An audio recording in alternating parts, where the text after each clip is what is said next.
శ్రీ అక్కిరాజు రమాపతిరావు మంజుశ్రీ గారు కూర్చిన ప్రసిద్ధ రచయితల ప్రశస్త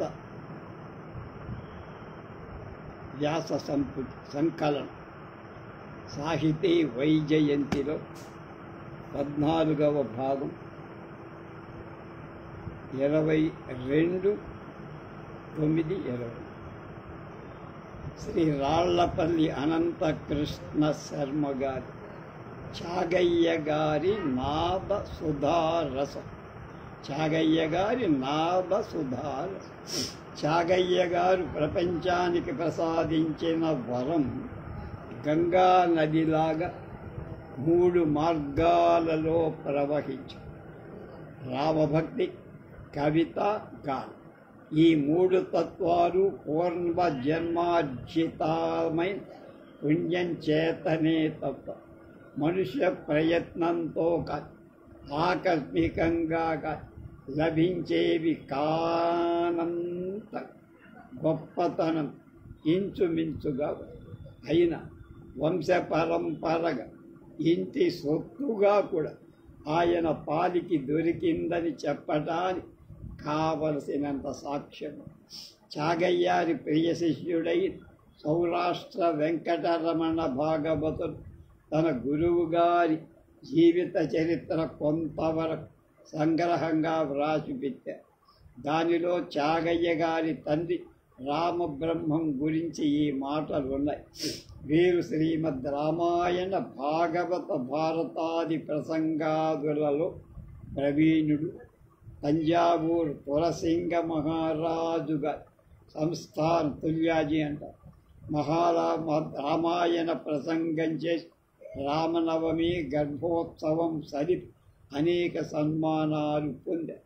ఆ ద్రవ్యాల చేత తన ఇంట్లో శ్రీరామనవమి జనన ఉత్సవాన్ని అతి విమర్శగా చేస్తుండే గొప్పది. చాగయ్య గారి తాతగారు గిరిరాజ బ్రహ్మ గారిని గురించి ఆయన చెప్పారు, వీరు సకల విద్యలలో సమర్థులు అని మాత్రం ఆ చరిత్రలో. కానీ ఎలాంటి ఎట్టియాపురం సుబ్బరామ దీక్షితులు గిరిరాజ కవిని గురించి ఏం చెప్పారు, ఈయన సంస్కృత, ఆంధ్ర భాషలలో చాలా గొప్ప ప్రజ్ఞ కలవ, సంగీత విద్యా సంపన్నుడు, తెలుగులో భక్తి రసంగా, వేదాంత విషయంగా అనేక కీర్తనలు చేసి ప్రఖ్యాతి పొందాడని వ్రాశారు. మాయా నీ వంచన నడువదు మాట్లాడకపోవే అని, మాయా నీ వంచన నడువదు మాట్లాడకపో అనే కాంభోజి రాగం వేదాంత కీర్తన ఒకటే సుబ్బరామ దీక్షతుల పుణ్యాన చిత్తాతో పాటు మనకు లభించి, తక్కినవి నాకేం దొరకలా అంటున్నారు వాళ్ళపై. అయితే తంజావూరి సరస్వతి మహల్ భండారంలో సహజీ మహారాజు, శరభోజీ మహారాజు నాయకులుగా చేసి గిరిరాజ కవి రచించిన శృంగార పదాలు కొన్ని నోర్లకైనా తక్కువక దిక్కు దిశ విచారించే వాళ్ళు లేక మూలుగుతూ ఉన్నారు. ఆయన రచించిన తెలుగు యక్షగానాలు కూడా కొన్ని అక్కడ కల. గిరిరాజ కవి తండ్రి పంచనద బ్రహ్మంగారు కూడా వేదశాస్త్ర పురాణాల యందు నిపుణుడు అని పై త్యాగరాజ చరిత్ర చెబుతారు. కనుక చాగయ్య గారి పూర్వీకులు కనీసం 3 తరాల సంగీత, సాహిత్య, భగవద్భక్తుల పేరు పొందిన వాళ్ళు అని. అందుచేత ఆయనకు ఆ 3 విషయాల్లో వద్దన్నా వదలక ఉగ్గుపాలతో వచ్చినాయని చెప్పడానికి మొహమాట పడకల్లా సందేహం లేదు. అలాగే ఒకదానికొకటి వచ్చస్ ఇస్తూ పెరిగాయి. ఒకదానితో మరి 2 ఎప్పుడూ కానీ విడిపోకు ఏక కుటుంబంగా నడిచే. సంగీతానికి ఉల్లాసం ఎక్కువైన సమయంలో సాహిత్య భక్తి ఉద్రేకించిన వేళలు సంగీత సాహిత్య కావ్య కళ మెరిసినప్పుడు భక్తి సంగీత వెనక్క నిలిచి మేళ నడిపించారు. ఈ త్రివేణి సంగమాన్ని ఇంత స్పష్టంగా మనం త్యాగయ్య జీవితం మంది చూడవచ్చు. ఈ మూడిటిని ఆయన ఆత్మ ఉత్తరణ కోసం సాధించి ఉపాసించారు. కీర్తి, ద్రవ్యం, ప్రతిష్ట మొదలైన ఏ ఇతర ఫలాలను ఆశించక ఇతర జీవులు తరించాలనేటువంటి ప్రపంచానికి మూడిటికి ఆ మూడిటిని వెదజల్లు. అయితే ఆయన ధారాళంగా ఇచ్చిన ఈ తత్వత్రయాన్ని మనం ఎంతవరకు గ్రహించగలం, ఎంత జీర్ణించుకోగలం? మనకి ఈ మూటిలో ఏది ముఖ్యం, ఏది గౌణం, సెకండరీ? ఈ విషయంలో నా దృష్టి మాత్రం ఇక్కడ చెప్తాను. త్యాగయ్య గారి భగవద్భక్తి నా వంటి వాడి యోగ్యతకు చాలా దూరం మించిన మహత్తత్వం. ఆయన భక్తి సంస్కారం గొప్ప, కనీసం 4 తరాలు. ఇంకా ఆయన సాధన అతిమానుష్యమైన మానవాతీతం. పుట్టింది నిర్గుణైక బ్రహ్మవాదులే, మాత బ్రాహ్మణ కులం. పెరిగింది శివ, విష్ణువు, స్కందుడు, పార్వతీ, లక్ష్మీ, సరస్వతి, తులసి, విఘ్నేశ మొదలైన అన్ని దేవత సమానంగా ముక్కులు చెల్లించాల్సిన సంప్రదాయంలో ఏ పద్ధతిలో ఏ దేవతా వ్యక్తిగా ఆత్మీయతనే భావాన్ని దృఢంగా అనుభవించే అవకాశం చాలా. కాబట్టి భజన సంప్రదాయం ఉండినా భక్తి సాధన ఈ సన్నివేశంలో మహాకష్టం. భక్తి జ్ఞానాలు రెంటికి ఏకాగ్రత ముఖ్య సాధన, కానీ అన్వయంలో రెండిటికి ఎంతో భేదం.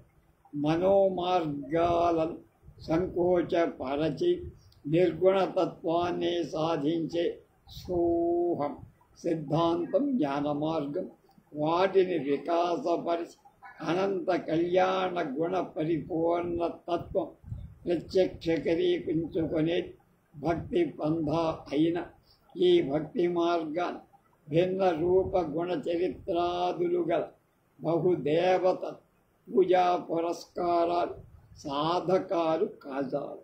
ఏదో ఒక వ్యక్తి పరదేవతగా భావించి సమీపించి అనుభవించి ఉపాసించాల్సింది. తక్కిన దేవతలు, మనులు మొదలైన వాళ్ళు ఎంత గొప్పవారైనా ఆ మూల దేవత అనుచరులుగానే గమనించాలి. అలాంటి పరమైన భక్తికి పునాది చాలా చిన్నతనంలో త్యాగయ్యకు వేశారు. హోలీగుండ్లో ఆడే ప్రాయంలో తండ్రి రామబ్రహ్మం కొడుకుకు రామనామ ఉపదేశం చేశారు. తర్వాత 5-6 దినములకి రామకృష్ణానంద స్వాములని యతీంద్రుడు శ్రీరామ షడక్షరీ మంత్రాలు అంగన్యాస కరన్యాసాలతో ఉపదేశించి ఆ మంత్రాన్ని అది మొదలు దినం 1కి 1,25,000 నామాల ప్రకారం జపిస్తూ త్యాగయ్య తన 38వ ప్రాయంలో 96 కోట్ల నామాలను పూర్తి చేశారని ఒక కథ. 3 మార్లైన కోటి జపం ముగించాడని వెంకట రమణ భాగవతుల వ్రాత సొంఠి వెంకటరమణ గురువుగా. ఎలా అయినా త్యాగయ్య తన ఆయుష్కాలం చాలా భాగం శ్రీరామ మంత్ర జపానికి వినియోగించాడని సత్యం. అలాగే దానికి తోడు త్రికాల పూజ, మిగిలిన కాలం కీర్తన రచన, భక్తి రసం ప్రవహించే 9 మార్గాలు దేనిని విడవ అన్నిటినీ సాధించారు. కనుకనే ఆయన జీవితమంతా ప్రధానంగా రామమయమైపోయి ఇతర దేవతలపై శ్రద్ధ సల్లి తుదకు సీతాదేవి మీద కూడా ఎక్కువగా చిత్త సమాధి కలిగించుకునే అవకాశం ఆయనకు లేకపోవడం. అభిమానంతో తారతమ్యాన్ని విచారిస్తే శ్రీరాముడి తరువాత తక్కిన దేవతల కంటే పార్వతీదేవి మీద ఆయనకు ప్రతిపత్తి ఎక్కువగా ఉన్నట్లు అనిపిస్తుంది. ఈ రామభక్తి వికాస మార్గంలో పెరిగి చివరకు శ్రీరాముడు కూడా త్యాగయ్య పాలి తన మేరలన్నిటినీ దాటి సర్వాత్మకుడై పరమాత్మగా ప్రత్యక్షమై పరమాత్ముడు వెలిగే ముచ్చట మొదలైన కీర్తనలలో ఈ పరిణామం మార్పు స్పష్టం. తక్కిన పెద్దల భక్తికి ఫలంగా భుక్తి ముక్తులు రెండు కావాలని కోరుతూ ఉండే కాలంలో త్యాగయ్య ముక్తి ఒకదానికే వేకారిన దాన్ని పట్టు. రామా నీపై తనకు ప్రేమ పోదు, భోగానుభవములను బాగుగా బుద్ధి నీయదు అని తన మనోగతిని ఆయన ఘోషించారు. దేవతలంతా చిన్న చిన్న రాజులు, జమీందారు, పాలెగాళ్ళు, దోపిడీగాళ్ళు మొదలైన వారి చేతులలో నలిగి చిన్న భిన్నంగా చెడి చటాకుల గలుస్తూ ఉన్న కాలంలో కుంపిని తెల్ల దొరలు వాళ్ళని వీళ్ళని తగలబెట్టి తమాషా చూస్తూ ఉన్న కాలంలో రాజులని, అధికారులని పేరు పెట్టుకున్న వారి అడుగులకు మడుగులొత్తకపోతే వారి మీద పదాలు పద్యాలు కట్టి పొగడి పైకెత్తకపోతే బతకలేని సన్నివేశాలలో దుర్మార్గ జరాధముల దొరనీవనజాలరా ధ్యాన దుదరము నింపని మరుల పొగడి తినమల దుర్మార్గ చరాధముల దొరనీవనజాలరా వాళ్ళని దొర నువ్వు అనలేను. జేనడు ఉదరం కాస్త పొట్ట కోసం నే నరుల పొగడి తిన అన్నాను అని రాముడితోనే మెరబెట్టుకునే విరక్తి, హఠం, శ్రద్ధ, నిర్లక్ష్యం అలవరచుకొని 80 ఏళ్ళు దినగండం దీర్ఘాయుష్యు జీవిత సూత్రాన్ని బిగ్గబట్టి నడుపారు. ఇటువంటి సంస్కార బలం, సంప్రదాయ శుద్ధి, సంకల్ప దారుఢ్యం, సాధన తీవ్రత లేకపోతే భక్తి వట్టి బహిర్లేపము, పైకి పూసే వేషము. ఈ కాలంలో ఎంతమందికి ఈ గుణాలు ఎంత మట్టుకున్నాయో నాకు తెలియదు. నా మట్టుకు నాకు లేవది మాత్రం సత్యం అంటున్నారు రాళ్ళప్ప. ఇంతేగా శివభక్తులు, దేవీ భక్తులు, స్కంద భక్తులు మొదలైన వాళ్ళ మాటలు అలా ఉండనివ్వండి. వైష్ణవుల్లోనే కొందరికి రాముడి కంటే కృష్ణుడి మీద, నృసింహుడి మీద భక్తి భావం ఎక్కువ. అలాంటి వ్యక్తులలో ఎన్నో కారణాల చేత కలిగే చిత్త దౌర్బల్యం త్యాగయ్యకు కూడా దీనికి తప్పల. పై కృష్ణాది మూర్తుల మీద శాస్త్రాన్ని 2-3 కీర్తనలు మాత్రం ఆయన రచించిందంతే. కానీ ఆయన లక్ష్యమంతా, నమ్మకమంతా కోదండపాణి రూపముతో వెలసిన వాడేరా దైవం అని కనుక ఆయన భక్తి మార్గం వైష్ణవ హిందువులలోనే ఎక్కువ వ్యాపింపజాలు. అంతేకాదు ఏ భక్తి కానీ కొన్ని సంకేతాలు, సంప్రదాయాలు లొంగి ఉండక తప్పదు. విష్ణు భక్తికి రామానుజ మధ్వాది సంప్రదాయ సంకేతాలు ఎన్నో. త్యాగయ్య గారి స్మార్త సంప్రదాయం, అందులోనూ సొంత మార్గాలు. వారికి అందరికీ ఇది ఆర్జించడం సులభం కాదు. ఇంకా హిందువులు కాని వాళ్ళ మాట చెప్పక కనుక వ్యక్తి, సంఘం, జాతి, మతం మొదలైన కట్లు, కంచెలు అన్నీ విచ్చుకొని తోసుకొని పోగలిగిన ఏ ఒకరిద్దరు మహానుభావులకో తప్ప సామాన్యుల త్యాగయ్యగా భక్తి మార్గం అందరాని పండు, అందినా తిని అనుభవించను. చాగయ్య గారి రెండవ వరం కవిత్వ. మహాకవుల కుండాల్చిన గుణాలెన్నో ఆయనలో స్వతసిద్ధంగా ఉంది. చిన్నతనం నుండి పద్యాలు పాటలు అంతులేక విని వల్లించారు. స్వాభావికంగా రచన ఉత్సాహం కలవారు కాబట్టి ఛందస్సు, యతిప్రాసలు మొదలైన వాటి సులభంగా వశీకరించుకోగలిగారు. భావాలలో ఆజ్యవం నిండి ఏ మాట చెప్పినా వర్చస్సుతో చెప్పగలిగారు. కృత్రిమంగా మీద వేసుకున్న భావాలు ఆయన రచనలో లేనే లేవనొచ్చు. కొన్ని సంప్రదాయకపు మాటలు తప్ప అన్ని నిండుగా బతికిన భావాలు. దీనికి తోడు తన ఇష్టమెట్లు వస్తే అలా వర్తించి వ్యవహరించే ధైర్యం, స్వాతంత్రం ప్రబలంగా ఉన్నవాడు. దీనితో రచనకు ఒక నవ్యత, భావాలకొక విలాసం, భాషకు ధారాళత వచ్చి వినేవారిని ఆకర్షించగ.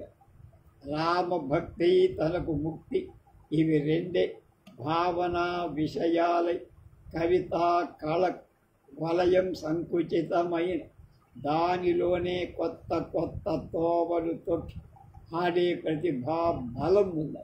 కనుకనే ఈతని చేతికి దొరికిన శ్రీరామమూర్తి, దీక్షితులు మొదలైన గల దేవతలలాగా కేవలం ధ్యాన ఉపయోగ మూర్తి మాత్రం కాదు, పరతోచేది మనవాడైనా కావచ్చు.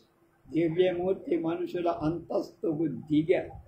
ఆత్మానం మానుషం మన్యే ఆయన చెప్పిన అసత్యవాక్యం సత్యంగా చాగయ్య గారి కవిత పుణ్యాన మన పాలికి పరిమళించి తెలుగు కవులో పలువురికి ఈ శక్తి లేదు. అయితే చాగయ్య గారి జీవితంలో ఆ శక్తికి భాషలో భావాలలో తగినంత ఏర్పులు తీర్పులు చేసే అవకాశం, సంస్కారం లేక చాలక ఆయన కవిత పల్లెటూరి పడతుల అకృత్రిమంగా 4-5 తరాలుగా తమిళ దేశంలో నిలబడి సహజమైన పెరుగులు మెరుగులు చాలా వరకు పోగొట్టి జిడ్డుగట్టి 3-2 నదినాథుడు జిడ్డు రతిజుడు వంటి కృత్రిమ రూపాలతో అందదుకులైన వాక్యాలతో ఆయన సంస్కృతం కూడా ఎక్కువ వ్యాసంకానికి అవకాశం చాలదనిపిస్తూ నేర్చిన దానికంటే విని గ్రహించిందే ఎక్కువ అని పదే సూచి. కేచన నిజభక్తి నిచయ ముఖజిత భార్యే ఇత్యాదులు ఉదహరణ. చాగయ్య వ్యాకరణ నియమాలు ఉల్లంఘించాడనే కాదు నామలకి, ఆ ఉల్లంఘన సహజమైన సరళ మార్గంలో నడవలేదే. తాళ్లపాక, క్షేత్రయ్య మొదన పదలైన కవులంతా ఎందరో పద్య గద్య కవులు వైయాకరణ అధికారాన్ని మితిని కలిగించినవారు. శబ్దశాస్త్ర నియమాలను ఎదిరించే దొమ్మ కలవారు అప్పుడప్పుడు ఉండబట్టి ఏ భాష కానీ ప్రవాహినిగా నడుస్తుంది. లేకపోతే పడియ నీళ్ళలాగా అంటే గుంటలో నిలిచిపోక. కానీ ఆ ఉద్యమం ఆయా భాషల ఆవరణలో జరగాల్సి. చాగయ్య గారి ప్రయత్నము వలయానికి బయట అవిమర్శగా. ఇంకా ఆయన భావాలు కూడా ఎన్నో చోట్లపై అపక్వతనే సూచిస్తాయి. శక్తికి తోడు లోకశాస్త్ర కావ్యాదుల పరిశీలన వల్ల కలిగి శానతనం, కావ్యజ్ఞుల శిక్షతోడి అభ్యాసం అనే 2 గుణాలు కవితా రచనకు ఆవశ్యకమన్నారు. చాగయ్యకు శక్తి, అభ్యాసం బాగా ఉన్నాయి. కానీ తక్కినవి సంపాదించే విరామం, అక్కర అవసరం ఎక్కువగా ఆయనకు ఉన్నట్టు లేదు. కాబట్టి నీ తండ్రి సొమ్ము వెరవక పోనేర ఈ హరామితేల తలమేల రంగడా విభీషణులకు పంగనామ మిదిన రీతి ఇట్లాంటిది భావభావాలు ఆయనలో పడి నిలిచి చెప్పాల్సిన భావాలు స్పష్టంగా సరళంగా చెప్పగల ఓర్పు శక్తియో లేక వాక్యము ఛందస్సు ముగిస్తే చారునని ముందుకు పోయిన రచన ఎంతో ఉంది. కాబట్టి ఎన్నో కీర్తనల అర్థం ఇప్పటికీ అస్పష్టం.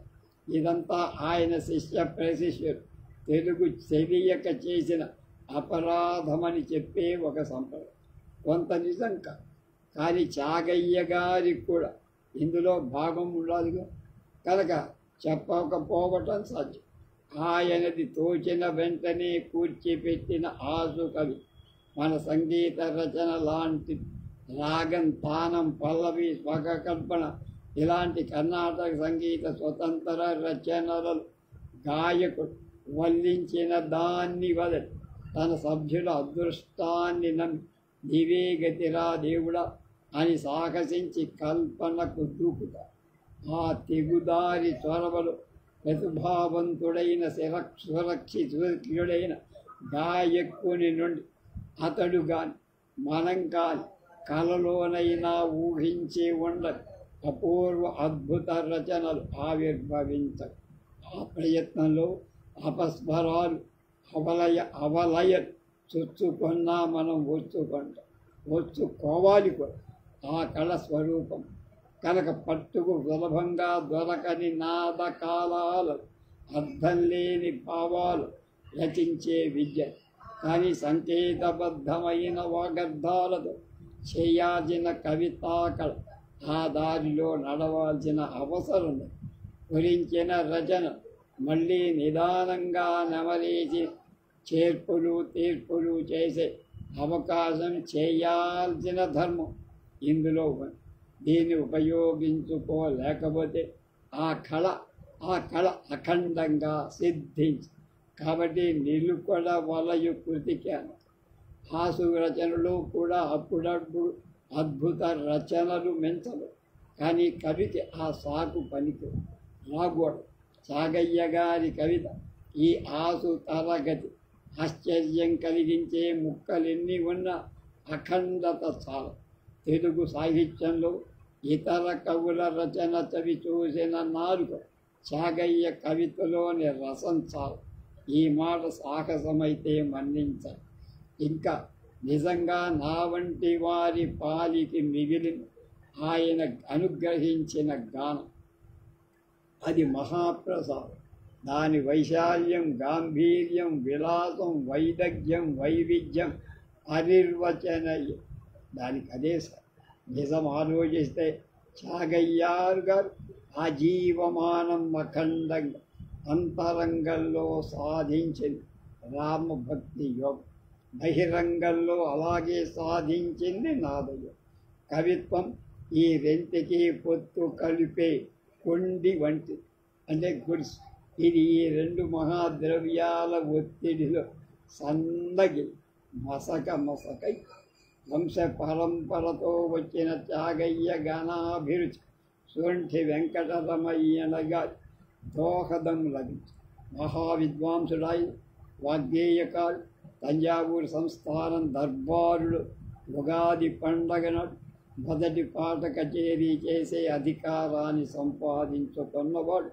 అంతేకాక మహారాజు కొలువు మండపంలో రాజువారి ప్రక్కనే అర్ధసింహాసనారూఢుడు అంతటి మహావిద్వాంసుని శిక్ష కూడా ఈ మా శిష్య మహత్తరుడికి చాలల. మళ్ళీ రామకృష్ణానంద స్వామి వచ్చి నారద మంత్రోపదేశం చేసి ఉపాసన చేయించి దాని ఫలితంగా నాద సరసీరుహ భృంగుడు నారదుడు ప్రత్యక్షమై అనుగ్రహి కనుక చాగయ్య సంగీతం మనుష్యుల మర్తాన్ని దాటి దివ్యతకి. కొన్నాళ్ళకి తర్వాత సొంఠి వెంకటరమణయ్య గారు శిష్యుడిని పిలిచి తన ఇంట్లో పాట కచేరీ చేయించి ఆనందం పట్టజాల తనకు మహారాజా వారు బహుమానంగా ఇచ్చిన తోడ మకర కంటి మొదలైన సొమ్ములను ఆయన్ని అలంకరించి చూసి కళ్ళు చల్ల చేసుకున్నాడు. శిష్యాది చేత్ పరాజయం అన్న పరమాచార్య న్యాయం సంతోషంగా ఆచరించిన చూపిన ఆ గురువే ఆ శిష్యుడికి అన్ని విధాలా తగిన మహనీయుడు. కనుకనే త్యాగయ్య నాద రచన భాషా రచనలు చాలా దూరం మీరిపో. ఆయన నాద జీవనానికి భాష శరీరంగా ఎన్నో చోట్ల వట్టి వేషంగా పరిణమించి ఒదిగినది. ఇంతేకాదు పరదేవతగా శ్రీరామమూర్తిని ఉపాసించే సాధనంగా త్యాగయ్య ఉపయోగించుకొని ఈ నాదకళ తుదకు శ్రీరాముడే అయిపోయి కనుక అథవా రాముడే నాదకళారూపంగా మారిపోయి. అంటే రామమూర్తిలో ఆరోపించి ధ్యానించిన అఖండత, అమేయత, అనిర్వచనీయత ఈ నాద ప్రపంచంలోనే త్యాగయ్యకు అనుభవాన్నిచ్చి ఇంకొక విధంగా ఈ మాట చెబితే పాట భక్తి ఎల్లలను కూడా దాటింది. ఆయన రచించిన అమోఘమైన కృతుల ఒకటైన ఈ కృతి ఈ విషయానికి సాక్షి. నీ దయచే రామ నిత్యానందుడనై నాద బ్రహ్మానంద రసాకృతి గల నీ దయచే పర మృదు భాష సుస్వరమయ భాష వరత్యాగరాజ వాక్చేలావృత.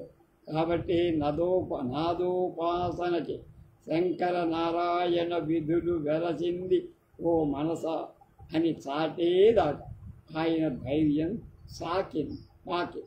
ఈ అనుభవమే ముఖ్యంగా ఆయన పాటలు ఎక్కువగా ఉన్మీలితమై సంకేతాలతో బతికేది భాష. కాబట్టి దాని వ్యాప్తి మితమై భాషను బట్టి మాత్రమే చూస్తే ఆరగింపవే పాలు అన్న పాట రాముడికే పూజ చేస్తూ నైవేద్య సమయంలో మాత్రం సార్థం. అప్పుడు కూడా ఒక మాట ఆ మాట చెప్పితే చాలు. కానీ దాన్ని 4 పక్కలా పట్టుకొని ఆడించే పాట మెట్టు త్యాగయ్య గారు 5-6 సంగతులు చేర్చారు. ఎందుకు? ఈ రాముడు పాలు ఆరగింపు మొదలైన ఖండ భావాల కంటే వాటికి ప్రేరకమైన ఉల్లాసం, అలౌకిక తృప్తి మొదలై అనుభవాలను తన్మయత్వాన్ని పొందటం అఖండ మార్గంలో నడు.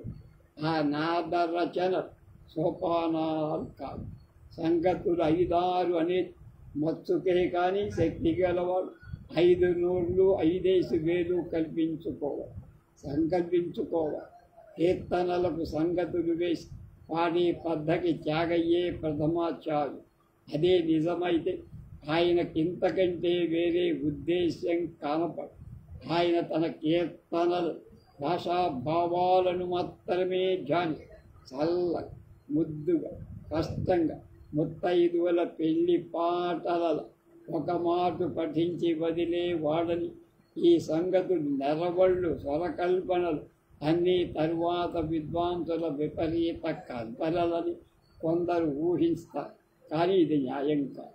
త్యాగయ్య గురువు గారింట్లో కచేరీ చేసేటప్పుడు దొరకునా ఇటువంటి సేవ అనే కీర్తన పాడి 3వ చరణంలో కామిత ఫలదాయక యౌ సీత అనే పల్లవి సాహిత్య స్వరాలు పాడి చూపినప్పుడే గురువుగారు దొరకునా ఇటువంటి శిష్యుడని మెచ్చుకొని ఆ భూషణాలు ఇచ్చి గౌరవించాడని వెంకటరమణ భాగవతుల చరిత్రలో ఇది కాక ఎన్నో కీర్తనల సంగతులకు అన్ని శిష్య పరంపర ఒక్కో విధంగా నేటికి పాడే వాడుకలో ఉన్నాయి.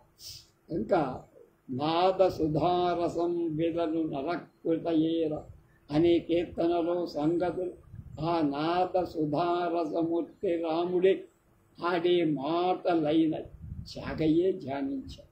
కాబట్టి మన రచనలు భాష, మతం, ప్రతి జాతి మొదలైన ఎల్లలన్నీ దాటి కర్ణాటక సంగీత రసికుల కందరు ఈ 150 ఏళ్లకు పైబడి పరమానందదాయకమైన ఆస్తిగా పరిణమించే ఆయన తెలుగువాడని, రామభక్తుడని, బ్రాహ్మణుడని, మొలకనాటి స్మార్తుడని ఎక్కువ అవమానము అసహ్యము ఆయన పాఠంలో విషయంలో ఆధునికులు కొందరు చోట కేవలం బాలిసమని ఆత్మ అపరాధమని చెప్పక అవి అలౌకికంగా అనుభవించాలి. కనుక రామభక్తి ఉన్నా లేకపోయి, తెలుగు సంస్కృతాలు రుచించినా రుచించకపోయి, సాగయ్య గారి కీర్తనలు దొరికినన్ని సంగ్రహించడం, వాటి వర్ణమట్టులను స్వరూపనాశనం చేయక భద్రపతి శిష్య పరంపరలో వ్యాప్తికి తేవడం, గాన గాంభీర్యాన్ని ఆ అంతస్తులలో తాము అనుభవించి ఇతరులను అనుభవించేట్టు చేయడం, ఇవి ఇప్పటి కర్ణాట నాద కళారసికుల ధర్మమని నా ప్రార్థన. ఇది మతధర్మం, కులధర్మం, జాతి ధర్మం కానిక మానవ ధర్మం.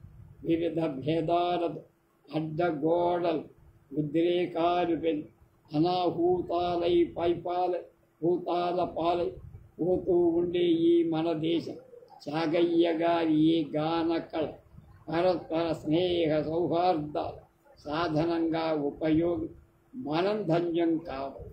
భక్తి లభిస్తే వ్యక్తులు కృతకృత్యులవుతారు. కవిత్వం రసింపగలిగితే తెలుగు తెలిసిన వారు ఆనందిస్తారు. కానీ చాగయ్య గారి నాత సుధ దొరికింది. ఎందుకులే కాదు, మనుష్య జాతే తరించిపో. ఆయన కళ నారాయణాస్తి, దానికి నమస్కారం తప్ప వేరేమీ లేదు. రేపు మహాకవి శ్రీ విశ్వనాథ సత్యనారాయణ శ్రీ పుట్టపర్తి నారాయణాచార్యుల గారి వ్యాసం రేపు.